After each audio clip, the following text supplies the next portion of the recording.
Hey, I'm Jefferson Amaya, a senior at HPU University, and I'm part of the men's soccer team.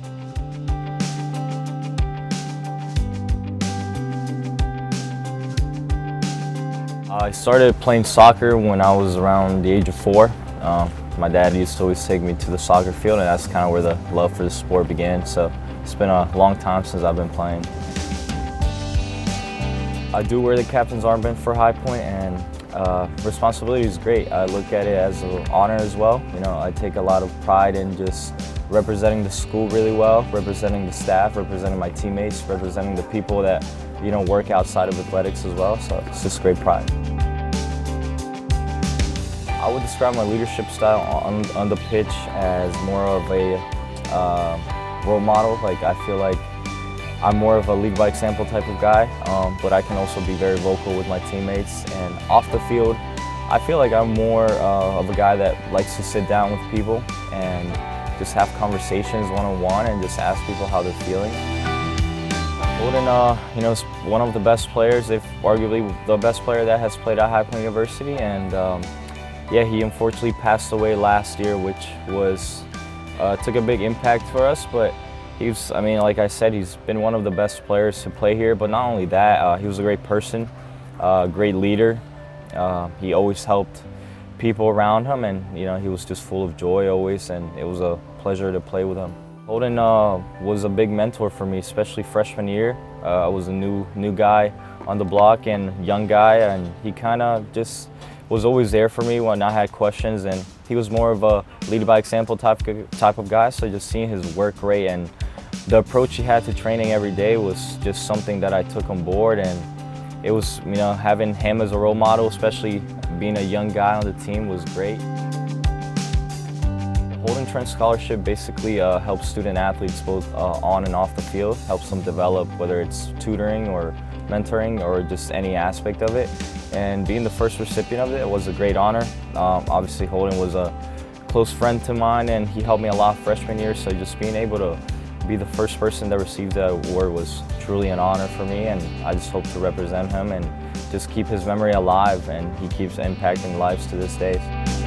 Being chosen for that honor was great, you know, especially being awarded by his mother and his sister. I think it just meant a lot to me, and like I said, I think it's the most meaningful award that I have and that I'll get throughout my career. It's just a great honor to honor him, and that's the most important thing. Just keep his memory alive, and he keeps impacting lives, like I said, and he will for the rest of our time here. After you know, he left and I took over the captain's armband, it was just a great honor, and I think it means a lot, especially now that he passed away. I think I can not only have the responsibility of leading the team, but also just keeping his memory alive through that, you know, just coming out to work every day, leading the way he led. The one thing I'd hope people remember the most is how much he cared about the program, how much he cared about the team, how much he cared about the school, and about his family and teammates around him.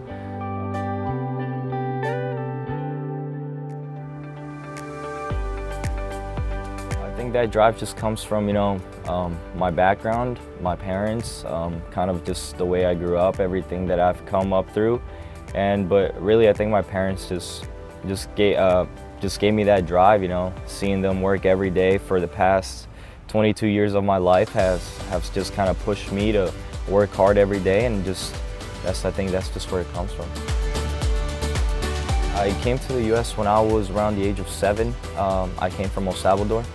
And I think that has shaped the way, you know, I operate on a daily basis. At first, that transition was really hard. You know, I left a lot of friends behind. I left my family behind, my uncles, grandparents. So it was really hard, but I knew I just had to push through, and I knew that I was going to have a better future here. So it's just kind of a matter of time and just pushing through the adversity at the time. Being a first generation means a lot to me. I think I take a lot of pride in that and honor, and I'm just so grateful because that's really the reason why my parents, you know, left the whole life behind to give me a better life. You know, I try to reflect a lot on the things that I have and I'm grateful for, and it's kind of mind-blowing to me. Sometimes I feel like I'm still in a dream, you know, being at this school every day, stepping foot on this campus every day. looking after college, after this season, I want to play at the highest level possible, MLS. That's my goal, and I just hope to continue improving, in the time that I have left here at High Point. If soccer doesn't work out, then I have career goals of being a analyst, data analyst or something along those lines, but just hoping to, whatever comes after college, just to be ready and prepared for it.